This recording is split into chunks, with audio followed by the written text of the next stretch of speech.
اون روز توی تورنتو یه بعد از ظهر سرد پاییزی بود. مه غلیظ، سایه چراغ‌ها و سکوتی که توی کل شهر حاکم بود.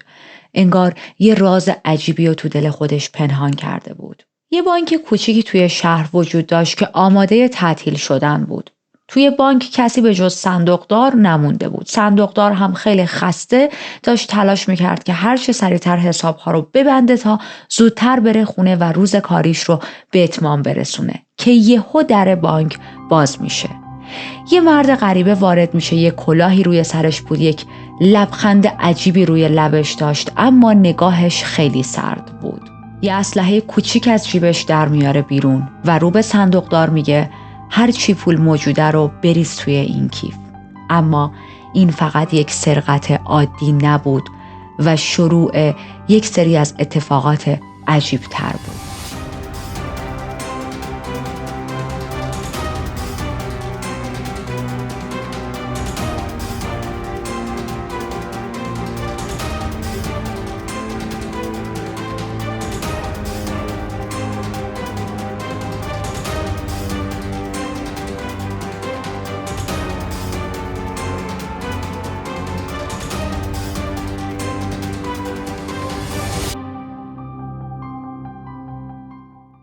من ریتا هستم و در این چنل وارد دنیای جنایی میشیم. جایی که حقیقت عجیبتر از خیاله و مرز بین خوب و بد محو میشه. یادتون باشه که کانال رو همین الان سابسکرایب کنید و زنگوله کنارش رو هم بزنید تا اگر به محتوای جنایی علاقه دارید زودتر از همه این داستانها رو بتونید تماشا کنید. همونطوری که گفتیم پرونده امروز در کانادا اتفاق میفته، در تورنتو، و برگردیم به همون خط زمانی که توی اینترو ازش صحبت کردیم. گفتیم که توی تورنتو هستیم، یک بعد از ظهر سرد پاییزیه و یک مقدار بیشتر فضا رو براتون باز کنم. شهر پر از مه، سایه چراغای خیابونا روی دیوارای قدیمی ساختمونا افتادن و اینقدر همه جا خلوته به خاطر سرمایه زیاد. هر کسی سعی میکنه زیاد تو خیابون راه نره که احساس میکنی یه سری رازهای عمیق انگار توی دل شهر قایم شده. همه جا آرومه و توی این سکوت شهری بانک کوچیکی در مرکز شهر داره آماده میشه که تعطیل شه. تنها صدایی که قابل شنیدن بود داخل این بانک صدای ماشینی بودش که صندوقدار داشت ازش استفاده میکرد تا پولها رو بشماره و حسابها رو جمع کنه. یه دفعه بدون هیچ انتظاری در بانک صدای قیش میده، باز میشه. یک مردی با لباسهای شیک وارد میشه. کت شلوارش مشکی بود، یه کلاه گذاشته بود رو سرش، نصف صورتش توی سایه کلاهش پنهان شده بود و یک حالت سرد و خیلی جدی توی نگاهش بود.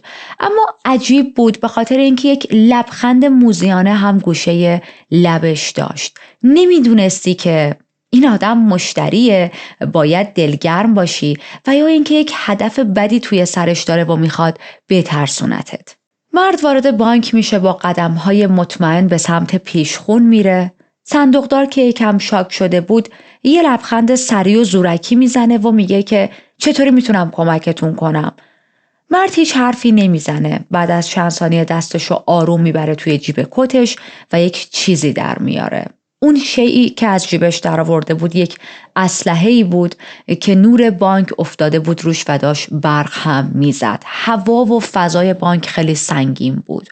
مرد با یه صدای خیلی خونسرد و ریلکس گفت همه پولا رو بریز تو این کیف. صندوقدار از ترس نفسش بند اومده بود.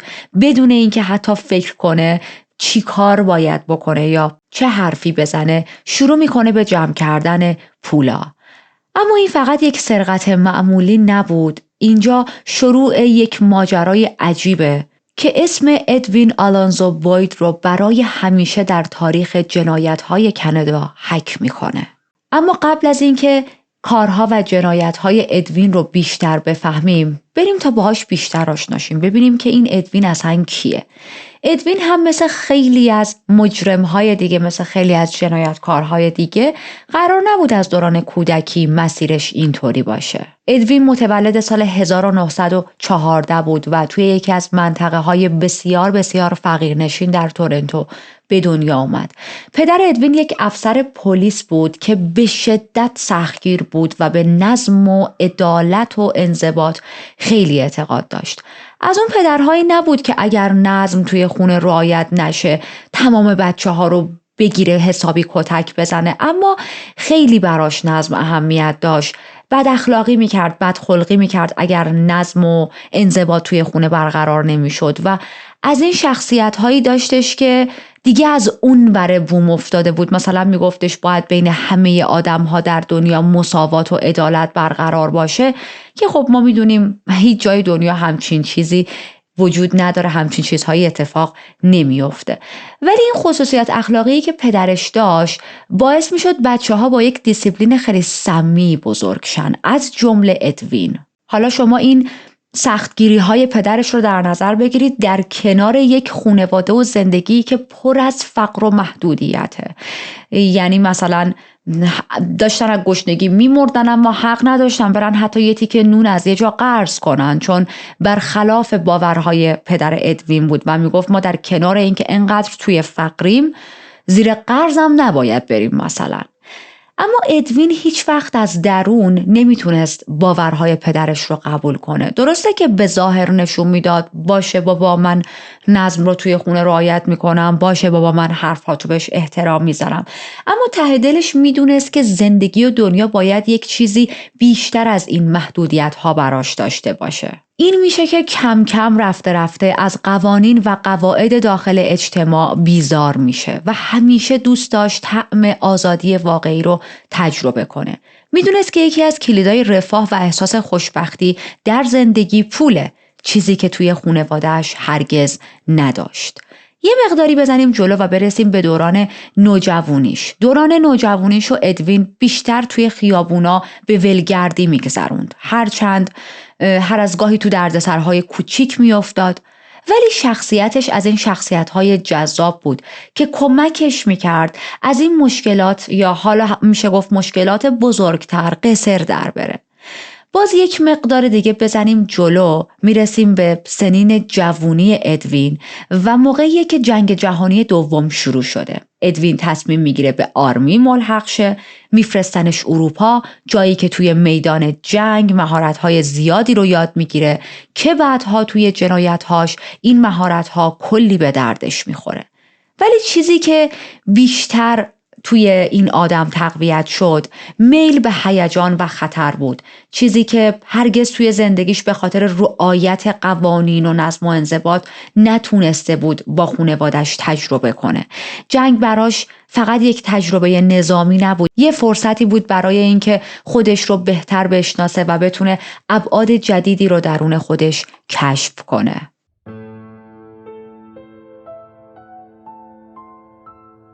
بعد از مدتی ادوین از جنگ برمیگرده، اما هرگز نمیتونه به زندگی نرمالش برگرده. نمیتونه، اینجوری بگم بهتره، با زندگی نرمالش کنار بیاد. ازدواج میکنه، یه خانواده کوچیک تشکیل میده، اما تمام این مدت، زمانی که جوون بود، زمانی که تازه ازدواج کرده بود، زمانی که بچه دار شده بود، همچنان مشکلات مالی تمام مدت دنبالش بودن. یه روز که از جلوی یه بانک توی داونتاون داشت رد میشد، یه فکری میاد تو ذهنش، یک آیدیایی توی کلش جرقه میخوره. با خودش میگه چرا باید واسه چیزی که حقمه بجنگم وقتی میتونم خودم برم و به راحتی حقم رو بگیرم برش دارم. و اینجا همون خط زمانیه که من اول پرونده براتون تعریف کردم. بدون هیچ پلن قبلی وارد اون بانک کوچیک میشه. اسلحه‌ای که داشت اسلحه‌ای بود که از جنگ براش مونده بود، از دوران جنگ نگهش داشته بود و اون اولین سرقت ادوین بود. خیلی همه چیز ساده بود. بانکدار میترسه، صندوقدار در واقع میترسه، پولها رو خیلی سریع میریزه تو کیف ادوین و اصلا خیلی همه چیز واقعا راحت برای ادوین جلو میره. همه پولا رو بر میداره بدون اینکه صندوقدار بخواد مقاومتی کنه، بدون اینکه کس دیگه ای باشه تا بخواد داستان و دردسر درست کنه. ادوین الان یه کیف پر از پول داشت و از بانک میزنه بیرون.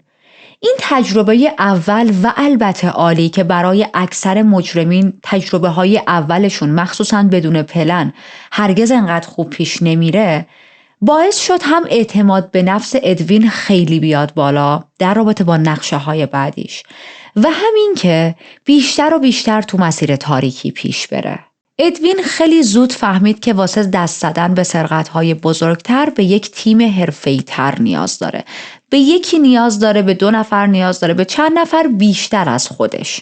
شروع کرد به جمع کردن آدمایی که مثل خودش دنبال هیجان و پول بودن، مثل خودش وضع مالیشون خوب نبود و حاضر بودن قوانین رو در دنیا زیر پا بذارن و این گروه رو هم بعد از چند وقت جمع میکنه. این گروه شامل 3 مرد دیگه بود به اسم هاوارد گالت، لنی و ویلی جکسون که لنی و ویلی با هم برادر بودن. این 4 نفر با هم یک باند تشکیل میدن که بعدها اسم این باند رو میذارن باند ادوین. این باند نه فقط توی بانک رابری بلکه توی فرارهای خیلی بولد و خفنی که طراحی میکردن به یک مهارت خاصی میرسن. انگار که همشون آدمهای خیلی با استعدادی بودن اما خب تصمیم گرفته بودن استعدادشون رو در راه دزدی ببرن جلو. خیلی جسور بودن، پلن‌های بسیار دقیقی برای دزدیاشون میکشیدن و جوری شده بود که پلیس تورنتو هر بار میخواست بهشون نزدیک شه میدید فرسنگ‌ها با این باند فاصله داره. هر رابری جدید، هر دزدی جدیدی که انجام میدادن اسم ادوین و باندش بیشتر توی اخبار مطرح میشد. حالا این که میگم اسمش توی اخبار بیشتر مطرح میشد، تا اینجا هنوز پلیس نمیدونه که این دزدی ها کار چه کسی یا چه افرادیه، یعنی اسمی ندارن. یه سری مشخصات ظاهری دارن که توصیفاتیه که مثلا آدم‌های توی بانک کردن. اما خب قرار نیست که اینا همیشه بتونن فرار کنن دیگه و بالاخره دستگیر میشن. ولی هنوز پرونده ما ادامه داره. اتفاقاً یکی از جالب ترین، یکی از آیکونیک ترین لحظه های زندگی ادوین همین دستگیریش بود و افتادنش توی زندان. چرا؟ نه به خاطر حضورش توی زندان بلکه به خاطر فرار کردنش، نحوه فرار کردنش از زندان. ادوین به همراه گروهش همه با هم توی یک زندان افتاده بودن و تصمیم میگیرن با هم دیگه با ابزارهایی که به مرور درست کرده بودن و از این ور اون ور جمع‌آوری کرده بودن، قایم کرده بودن، یه نقشه فرار حسابی از زندان تورنتو رو بکشن و این کار رو هم میکنن و فرارشون در تاریخ فرارهای از زندان توی کانادا به عنوان یک مسترپیس کرایم ازش یاد میشه و البته یک رسوایی خیلی بزرگ برای نیروی پلیس. بعد از اینکه از زندان فرار میکنن، ادوین و گروهش قرار نبود دست از کار بکشن، قرار نبود بی خیال سرقت بشن، بلکه تو ذهنشون این بود ما باید سرقت‌های بیشتری رو هم انجام بدیم. اگر قراره برای بار دوم دستگیر شیم حداقل ارزشش رو داشته باشه.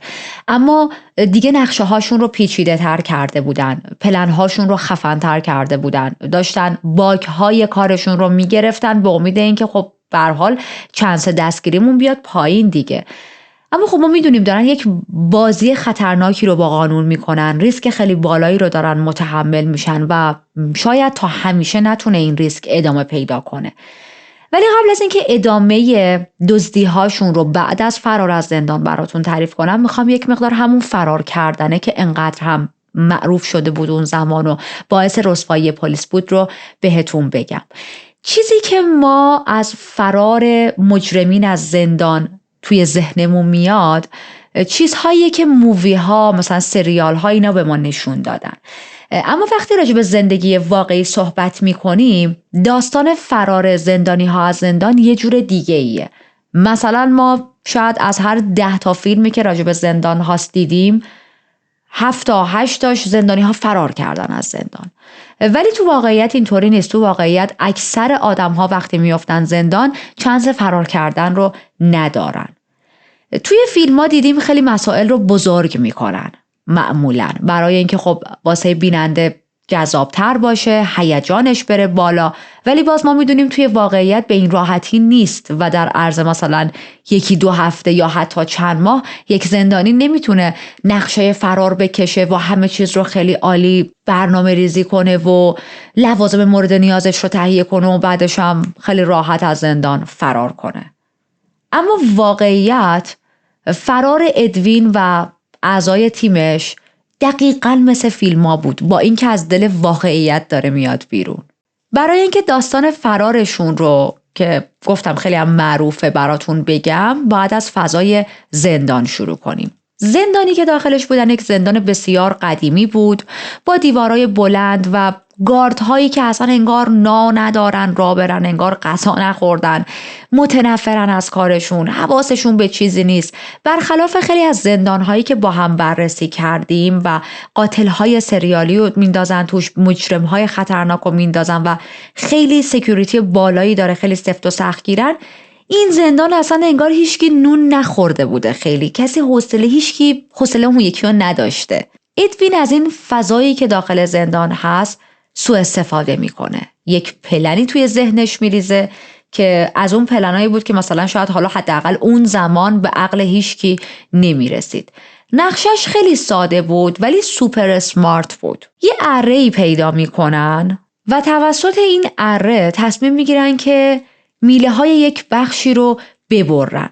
حالا این اره رو چجوری قایم میکردن؟ هر بار یه جا میذاشتن. حتی برای قایم کردن این اره برنامه ریخته بودن. مثلا میگفتن که امروز اره رو تو فلان لوکیشن قایم میکنیم، فردا اینجا، پس فردا اونجا، که اگر یه جایی شروع کردن مثلا زندانبان ها به گشتن مشکوک نشن، فقط یه جا محل اختفای این اره نباشه. حالا میله ها رو چجوری باید با این اره میبریدن که صدا نده، چون صدا ایجاد میکنه دیگه. واقعا مثل فیلم ها، خیلی آروم و بدون سر و صدا. اره خیلی تیز بود و خیلی راحت اگر که چند دقیقه یا چند ساعت این میله ها رو باهاش میبریدن تموم میشد کار، میله بریده میشد. ولی خب نمیتونستن سر صدا کنن دیگه. واسه همین چندین و چند هفته نوبتی شیفت وای میستادن. یکی مثلا حواسش بود، یکی وظیفه بریدن این میله ها رو به عهده میگرفت و این اره رو خیلی آروم میکشیدن روی این میله تا به مرور زمان این میله بیشتر و بیشتر بریده شه. پروسه‌ای که تو چند دقیقه یا چند ساعت انجام میشه رو اینا چند هفته مجبور شدن طولش بدن. زمان بر بود. میگن دیر و زود داره ولی سوخت و سوز نداره. دقیقا اینا هم پلنشون همین بود. بالاخره این میله بریده میشه. شب فرار همه چیز آماده بود. گاردا فکر میکردن که مثل هر روز دیگه توی زندان همه چیز کاملا نرماله، ولی ادوین و تیمش بین بقیه زندانی ها تنها کسایی بودن که قرار نبود اون شب بخوابن و خیلی آروم و بی صدا از زندان خارج شدن و واقعا مثل یه بشکن، مثل یه شادو غیب شدن. این فرار توی اون زمان خیلی کار عجیبی بود، خیلی جدید بود.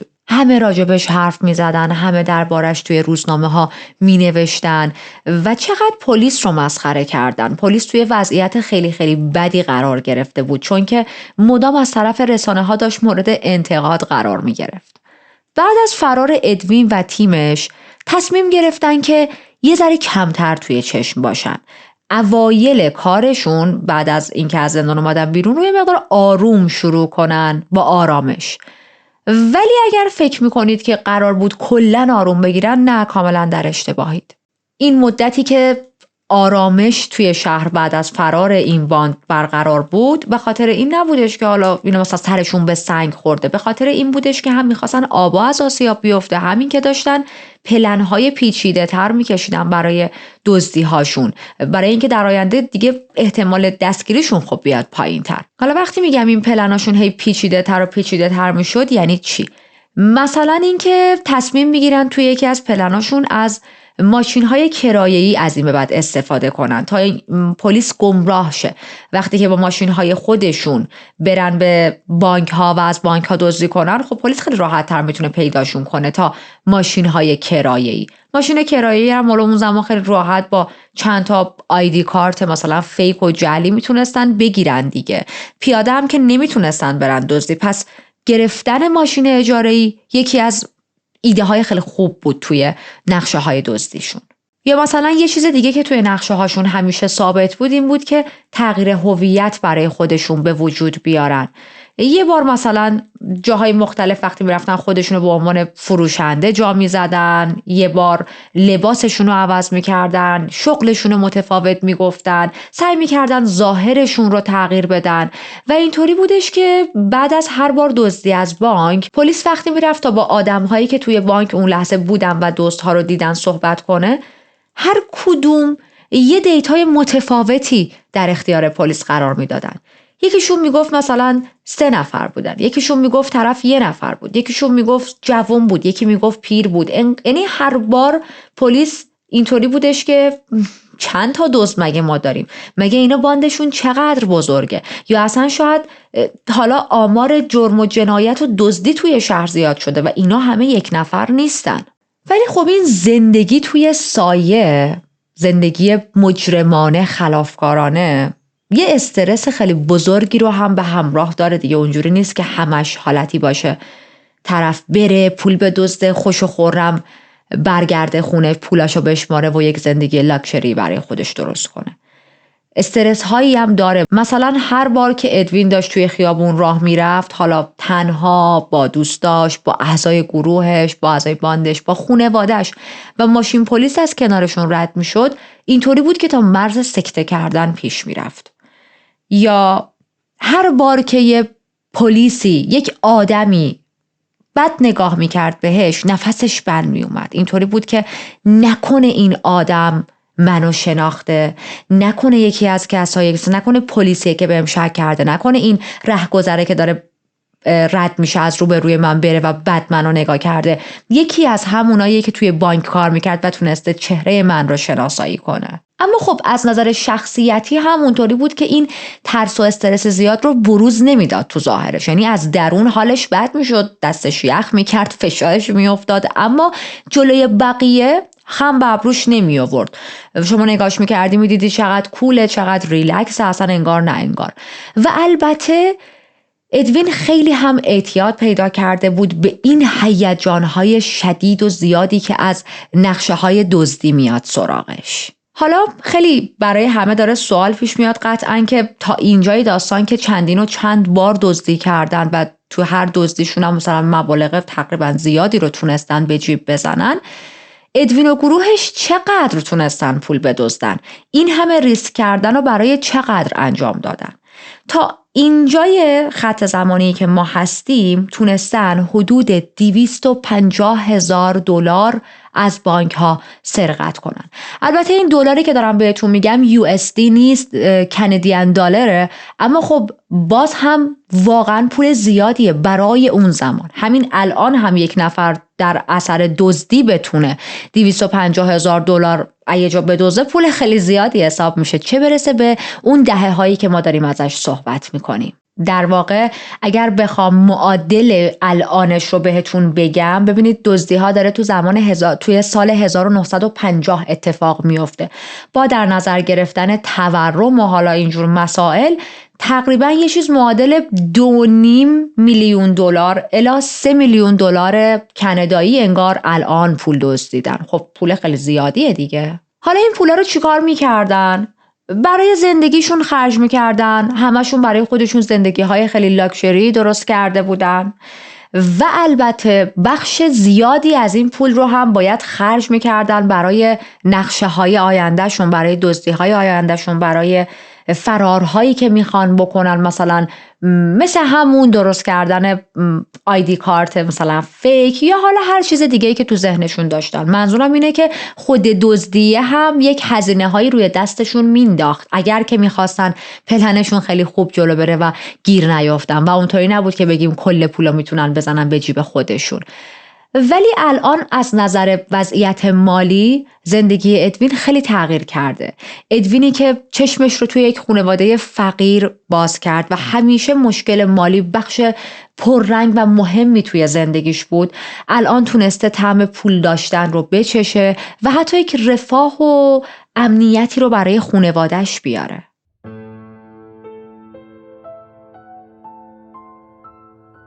برای اینکه عمیق‌تر بتونیم متوجه شیم پولهایی که در می آوردن رو چه جوری خرج دزدی هاشون می‌کردن، یک خاطره ای رو میخوام براتون تعریف کنم. یه روز سرد زمستونیه، ادوین توی یک اتاقی که حالت اتاق مخفیش بود، اتاق کارش بود برای همون پلن‌های دزدی، نشسته بود. یه میزی جلوش بود، یک نقشه خیلی بزرگی از شهر روبروش پهن بود، نقشه تورنتو بود اونجا. دور چند تا بانک خط کشیده بود و با یک لبخندی، با یک هیجانی ذوق و شوقی داشت به بقیه اعضای تیمش میگفت که این بانک هایی که دورش خط کشیدم اینا اهداف بعدیمون هستن. ویلی که یکی از اعضای گروهش بود یه ذره مردد بود، به ادوین میگه که این همه پول دزدیدیم ولی هنوزم آروم نگرفتیم، هنوزم داریم به قولی هرس میزنیم و دلمون پول بیشتر میخواد. این بازی رو قراره تا کی ادامه بدیم؟ ادوین یه ذره نگاش میکنه، با یه حالت سردی میگه تا وقتی که مطمئن بشیم هیچ کس نمیتونه ما رو بگیره. ویلی دوباره در جواب میگه ولی ببین بیشتر پولایی که داریم میدزدیم خرج فرار کردنمون میشه. هی رشوه بدیم به این و اون، هویت جعلی برای خودمون بخریم، ماشین‌های مختلف کرایه کنیم و بتونیم باهاشون فرار کنیم. واقعا داریم از زندگی کردنمون هم چیزی میفهمیم؟ لنی برادر ویلی با یه خنده‌ای بهش میگه میخوای از زندگی کردن چیزی بفهمی؟ این هیجانی که ما هر بار موقع دزدی ها به دست میاریم، تجربهش میکنیم، همون زندگی کردنیه که همه ازش صحبت میکنن و دوست دارن تجربهش کنن. ادوین هم موافق بود با این حرف لنی. در تایید حرفش میگه همین پولایی که ما داریم خرج میکنیم الان ما رو زنده نگه داشته. اگر که بخوای توی این بازی برنده باشی باید همیشه یه قدم از پلیس جلوتر باشی و برای یک قدم جلوتر بودن از پلیس باید پول خرج کنی، باید بهاش رو پرداخت کنی، وگرنه دوباره میافتیم زندان. قرار بود چند روز بعد از این شبی که جمع شده بودن و یکی از اعضای گروهشون یک مقداری دو دل بود، دوباره یک دزدی جدیدی انجام بدن. اون شبم میرسه. الان موقع این شده که برن نقشه جدیدشون رو اجرا کنن. ماشین های کرایه‌ایشون رو گرفتن، لباس های شیک پوشیدن، ابزارهای لازم رو تهیه کردن و هیچ کس توی خیابونای تورنتو وقتی این مردها رو با این ظاهر شیک و اتو کشیده میدید واقعا نمیتونست تصور کنه اینا همون خلافکارایی هستن که پلیس دنبالشونه. هدفشون یکی از بانک های بزرگ داونتاون بود. میرن اونجا و میخواستن نسبت به نقشه عالی که کشیدن یک سرقت واقعا تمیزی رو انجام بدن. این در حالیه که ببینید هنوز چند هفته از فرارشون نگذشته ها.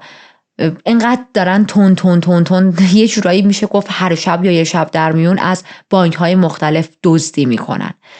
یک مشکلی پیش میاد توی این دزدی این بارشون از اون بانک.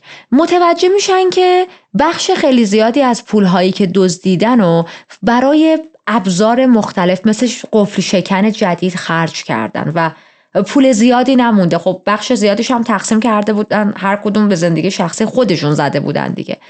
ویلی خیلی عصبانی میشه، فریاد میزنه، میگه ما فقط داریم برای فرار کردن زندگی میکنیم. ادوین سعی میکنه کنترل رو بگیره دستش، با خونسردی جواب میده ما داریم برای زنده موندن زندگی میکنیم و این روش زندگی ما ارزش هر دلاری رو داره. برای ویلی و ادوین داستان دزدی هاشون متفاوت بود. ویلی تو فکرش این بودش که انقدر دزدی بکنیم که دیگه اون پولایی که لازم داریم رو به دست بیاریم و بعد دیگه بریم سراغ زندگیمون، دست از دزدی برداریم. اما ادوین همونطوری که بهتون گفتم اعتیاد پیدا کرده بود به دزدی. موضوعش فقط دزدیدن پول نبود. هیجان، فرار، اون جنگیدن دائم با قانون، اینا همه براش مسئله بود. اینا براش ارزشمند بود. زندگی که شاید به نظر پر از پول و خوشگذرونی بیاد ولی برای خودشون واقعا چیزی به جز بازی دو سر سوخت دو سر باخت نبود. اما خب ادوین این موضوع رو نمیتونست متوجه شه. ولی خب از اونجایی که اکثر داستان‌ها یک پایانی دارن، حتی اگر اون داستان راجع به یک کریمینال حرفه‌ای باشه، راجع به یک دزد و باند بسیار بزرگ و حرفه‌ای باشه، این موضوع راجع به ادوین و گروهش هم صدق میکنه. پلیس تورنتو خیلی عصبانی بود از اینکه اینا رو دستگیر کرده، اینا اینقدر راحت از زندان فرار کردن و حالتی بود که تمام قدرت و نیروش رو گذاشته بود تا بتونه ادوین و گروهش رو پیدا کنه. از هر سرنخی که میشد و میتونستن تلاش میکرد پلیس استفاده کنه. تلفن، نامه، حتی مثلا یه سری مأمور مخفی گذاشته بودن توی کافه های مختلف که بشینن صحبت مردم رو گوش کنن، ببینن آیا مردم در رابطه با این دزدی ها چیزی میدونن. شاید اصلا همین دزد ها لابلای مردم توی یک باری، کافه جایی نشسته باشه و شانسی بتونن دستگیرش کنن. به هر چیزی که به هر شاخه‌ای که میتونستن داشتن چنگ میزدن به امید اینکه دزدی های این باند خاتمه بدن. حالا جالبه بدونید هیچ کدوم از این تلاش های پلیس و باجت زیاد گذاشتن برای دستگیری این باند باعث نشدش که این گروه مجدد دستگیر شن. ادوین و گروهش دستگیر میشن برای بار دوم، ولی نه به خاطر تلاش های خیلی زیاد و خفن پلیس، بلکه به خاطر میستیک کوچیکی که از سمت یکی از اعضای گروه اتفاق میفته. توی یکی از همین دزدیاشون یکی از اعضای گروه که اسمش رو هم نام نبردن در منابع، من فقط میدونم خود ادوین نبود نسبت به صحبت‌هاش، یکی از اعضای گروهش بود، یه سوتی میده. باز اینجا 2 تا روایته. توی یک روایت میگه که صورتش رو پوشونده بود، حالت نقاب مانند، ماسک مانند گذاشته بود، وسط دزدی در میاره این نقاب رو. توی یه روایت دوم میگه که اصلا فراموش کرده بود که اون نقابش رو، ماسکش رو بذاره.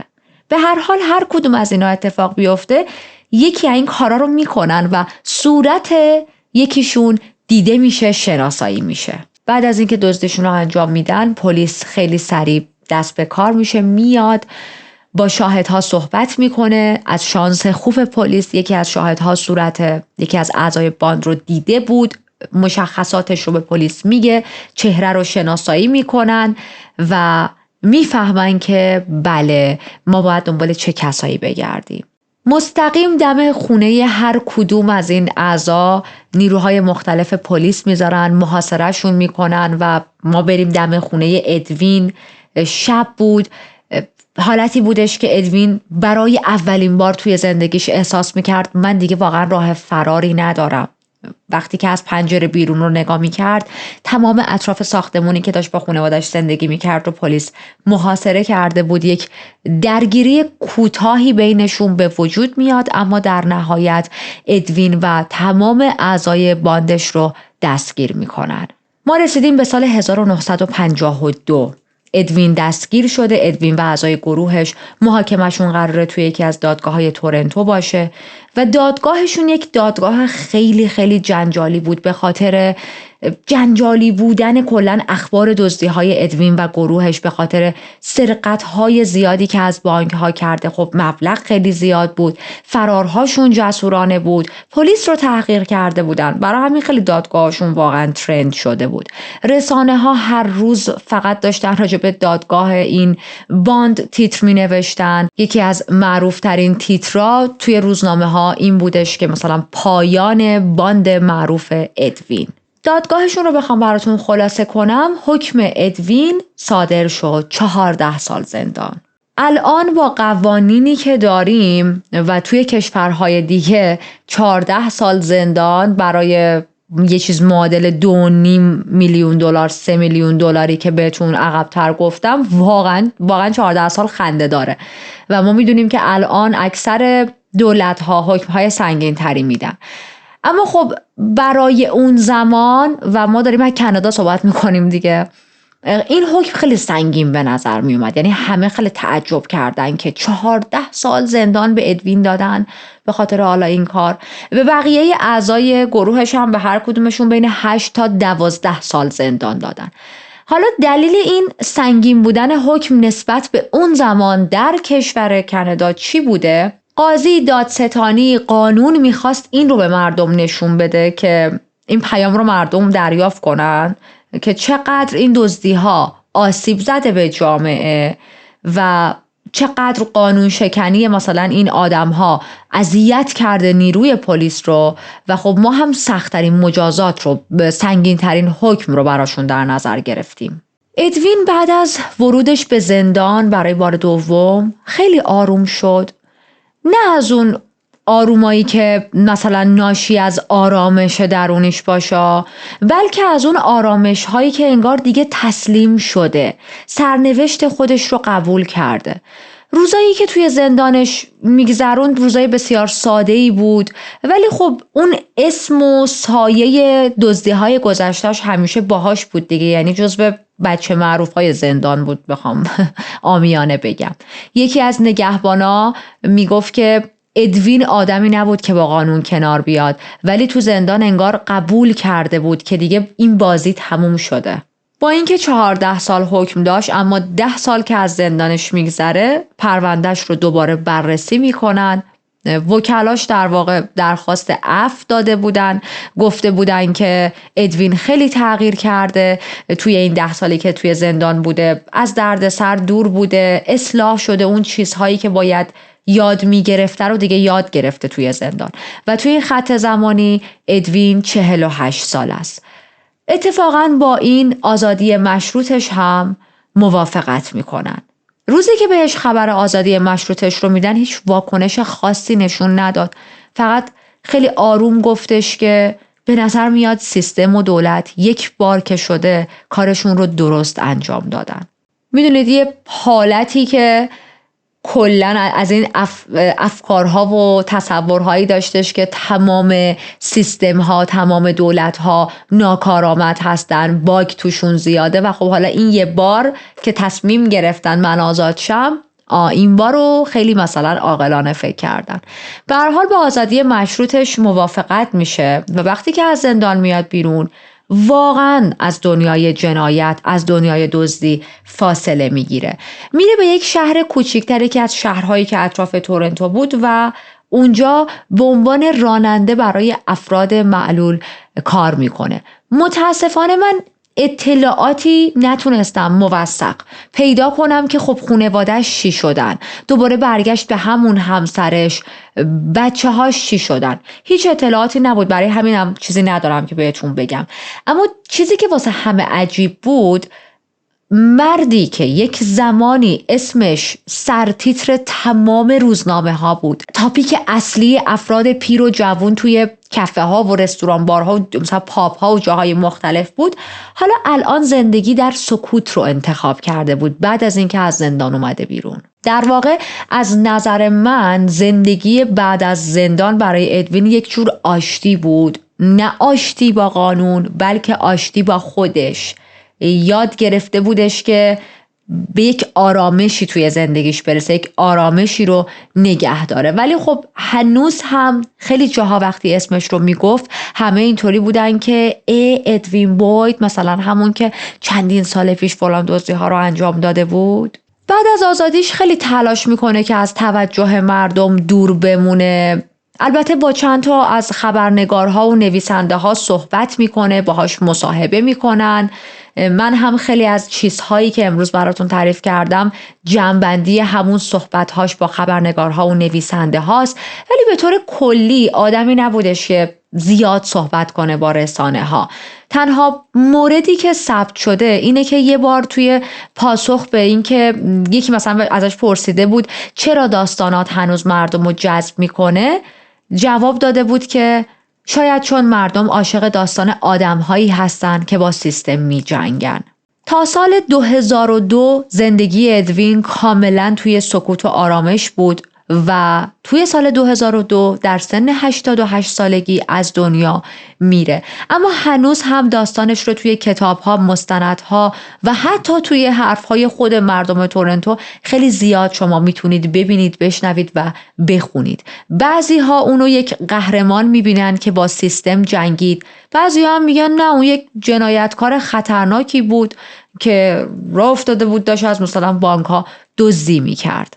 کتاب‌های خیلی زیادی بر اساس زندگی ادوین نوشته شده، حالا یا مستقیم راجع به زندگی ادوین نوشته شده و یا الهام گرفته شده اینجوری بگم بهتره، از زندگی و روش‌های دزدی ادوین. یکی از این کتاب‌های معروف فرار از زندان دان هستش، همون زندانی دان، اسم همون زندانی که ادوین رفته بود، که البته این کتاب قدیمیه، توی دهه 60 منتشر شده و من خودم هم نخوندم. انشالله اگر که شما خوندین حتما برای من کامنت بذارید. چیزی که از این کتاب میدونم اینه که خیلی زود به یکی از پرفروشترین کتاب‌های اون موقع تبدیل شد و توجه‌های خیلی زیادی رو به خودش جلب کرد. فیلم‌های زیادی رو راجع به ادوین و لایف استایلش و دزدی‌هاش ساختن. یکی از فکر می‌کنم مستند، البته اینه که دارم بهتون میگم، یکی از این معروف‌ترین حالا مستند یا فیلم‌ها اسمش ادوین سایه جنایته که به بررسی روانشناسی راجع به ادوین پرداخته، راجع به دزدی‌هاش، به انگیزه‌هاش میپردازه. حتی یک عالمه توی جشنواره‌های مختلف کلی جایزه برده، توی جشنواره فیلم تورنتو جایزه برده و یک زمانی خیلی سر زبون‌ها افتاده بود. زندگی ادوین بعدهای متفاوت دیگه‌ای هم داشت که من خیلی جذاب ندونستم با توجه به سلیقه‌ای که از شماها سراغ دارم توی داستان امروز بیارم. برای همین تو خط زمانی قرارشون ندادم، ولی مثلا یه سری بخش‌هایی داشت من توی بعضی از مقاله ها دیدم، توی بعضی از مصاحبه ها گوش دادم، پلیس یا پلیس هایی بودن که اون زمان خیلی دنبال ادوین بودن و احساس کردم که چون داستان بیسش بیس ادوینه، بهتره که ما خیلی حالا نریم تو زندگی اون پلیس ها. ولی مثلا یکی از اون پلیس ها اسمش چارلز بود، یه پلیسی بودش که خیلی افتاده بود دنبال ادوین. پیدا کردن ادوین براش یه حالت عقده شده بود و توی یک اینترویو یک حرفی میزنه، میگه که ادوین یک مجرم بزرگ بود، حداقل بزرگترین مجرمی بود که من توی دوره کاریم باهاش آشنا شده بودم، اما نمیتونستم به جسارت و خلاقیتی که داره برای دزدی‌هاش به خرج میده احترام نذارم. یه سری داستان دیگه وجود داره راجع به این که اون روزی که گیر افتادن یکی از اعضای تیمش اصلا ادوین رو فروخت، ولی خب من خودم رو خیلی باور ندارم چون به همه‌شون حکم‌های یکسانی دادن، مثلا با 1-2 سال کمتر. کی میاد خودش رو تو دردسر بندازه به خاطر؟ معمولا طرف این کارو میکنه که آزادی مثلا عفو بگیره، یعنی کلا نیفته زندان. همچین معاملاتی میکنن که ما این رو در پرونده ادوین ندیدیم، چون به نظرم در حد شایعه بود و توی منابع معتبرم ندیدم. منم در همون حد برای شما بیان کردم. به نظرم خیلی اعتبار نداره، فاقد اعتبار خبریه. و این بود پرونده ادوین بوید که یکی از دزدهای بسیار بسیار معروف کاناداه. خیلی وقت بود دلم میخواست که این داستان رو بیام براتون تعریف کنم. واقعیت نمیشدنی پرونده های دیگه قبلتر بودش و اینکه یک مقدار دودل بودم تا اینکه چند ماهی میبینم هنوزه برای من زیر ویدیوی 10 بود، 5 بود، 15 بود، ویدیوهای اولی که با هم کاور میکردیم. اگر از دوستان قدیمی باشید یادتون هست کدوم ویدیو رو دارم میگم. یک خانوم رنگین پوستی بود به اسم دورسی، نمیدونم واقعا یادم نیست اسمشو. پرونده خیلی قدیمیه، یعنی 1.5 سال 2 سال پیش با هم کاور کردیم، ولی اون هم راجبه یک خانومی بود که دزد جواهرات بود و خیلی از اون پرونده خوشتون اومد. بعد از اون من یک سکشنی در یوتیوب هم درست کردم به اسم دزدی‌ها و کلاهبرداری‌های مثلا متفاوت، چون که خیلی برام کامنت گذاشتید چه جالب که مثلا به بعدهای مختلف مجرما بپردازیم و فقط از قتل توی چنل صحبت نکنیم. هر از گاهی برای تنوع دزدی بیاریم، یه کلاهبرداری بیاریم، براتون جالبه. و من خیلی وقت بود میخواستم که دوباره یک پرونده دزدی یا کلاهبرداری براتون بیام کاور کنم، اما همین که نمیدونستم باید سراغ چه شخصیتی برم. قربونش برم انقدرم شخصیت‌ها زیاد آدم گیج میشه. همین که حسشو نداشتم دروغ چرا، چون خیلی تحقیقات گسترده‌ای میخواد چنین پرونده هایی. واقعیت پرونده های قتل چون خیلی بیشتر ترند میشه، اطلاعات راجبشون خیلی بیشتر در دسترسه. پرونده های دزدی و کلاهبرداری چون شاید مثلا نمیدونم میزان خشونتش کمتر ترند میشه و خب به همون نسبت هم آدم عرقش در میاد وقتی میخواد یه سری داستانهای جالب یا قابل بیان، داستانهای واقعی رو راجبشون پیدا کنه. یه ذره سخت بود جمع کردن اطلاعات و من واقعا فرصتش رو نداشتم. بالاخره پیدا کردم و تصمیم گرفتم ادوین رو بیام براتون تعریف کنم و خب اینم از پرونده امروز. برای من حتما کامنت بذارید. میگم پیشا پیش خیلیاتون همش هنوز که هنوزه دارید زیر اون ویدیوی 1.5 سال پیش کامنت میذارید که چه جالب، ما اولین بار بود پرونده دزدی شنیده بودیم، پرونده کلاهبرداری شنیده بودیم، چقدر خوشمون اومد هر از گاهی بیار. و اگر که این سبک از پرونده ها رو هنوز هم خیلی زیاد میپسندید، هر از گاهی بین 10 تا 15 تا 20 تا نمیدونم 5 تا بین هر چند تا پرونده جنایی واسهتون یک پرونده دزدی یا کلاهبرداری از اشخاص کلاهبردار معروف در دنیا، دوستهای خیلی مثلا نامی دنیا بیارم و تعریف کنم. مرسی با من همراه بودید تا اینجا. اگر که فراموش کردید چنل رو سابسکرایب کنید و محتوای جنایی رو دوست دارید، ما بیشتر محتوا در این پرونده 99% جناییه. یه ویدیوی فقط ویژه برنامه داریم که 15 هر ماه میذاریم و خب هر از گاهی مثل امروز پرونده دزدی.